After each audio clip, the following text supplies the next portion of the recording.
وہ تھے اور وہ مسلسل عمران خان کے وہ انہوں نے 1992 سے وہ عمران خان کے ساتھ پہلے شوکت خانم کی اس تحریک میں شامل تھے چندہ جمع کرنے کی. اس کے بعد جب تحریک انصاف بنی تو وہ ہمارا ایک بالکل جان کا ٹکڑا تھا, ہمارے ایک جسم کا حصہ تھا تحریک انصاف کے. ہر ایونٹ میں وہ شامل تھا, ہر جگہ وہ شامل تھا. وہ یہاں پر بھی مسلسل شامل تھا.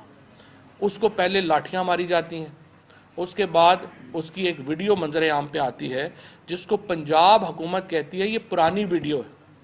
بعد میں وہ ویڈیو ثابت ہو جاتی ہے اور پنجاب گورنمنٹ بھی مان جاتی ہے. اس میں کئی جو میڈیا ہاؤسز ہیں میں ان کا شکریہ ادا کرنا چاہتا ہوں, ہمارے جو صحافی دوست ہیں ان کا شکریہ ادا کرنا چاہتا ہوں جنہوں نے اس ویڈیو کی جو اتھینٹسٹی تھی, جو اس ویڈیو کی سچائی تھی وہ بیان کرنے میں ہمارا جو حق کا ساتھ دیا اور بتایا کہ کس طرح ذیل شاہ کو کسٹڈی میں لیا گیا. اب ذیل شاہ کی جگہ جو اس کے بعد ہمیں پتہ چلتا ہے کہ وہ پولیس کسٹڈی کے اندر ذیل شاہ کو تشدد سے جاں بحق ہو گئے اور اس کے اوپر یہاں پہ لاہور کے اندر احتجاج شروع ہوتا ہے.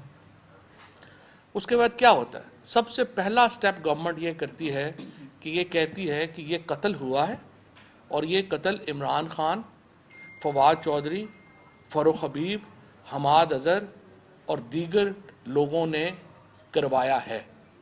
پنجاب حکومت خود کہتی ہے یہ قتل ہوا.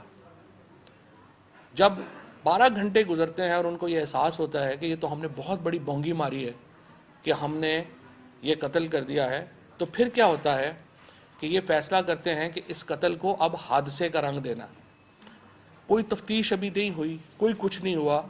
محسن نقوی کی پریس کانفرنس کے فوراً بعد مریم نواز کی ایک آڈیو لیک آپ کے سامنے آتی ہے. 2 دن پہلے کی یہ آڈیو لیک ہے. کوئی تفتیش اس وقت نہیں ہوئی, کوئی اس وقت تک جو ہے وہ آئی جی جو ہے وہ ہاسپٹل کا چکر بھی اس نے نہیں لگایا.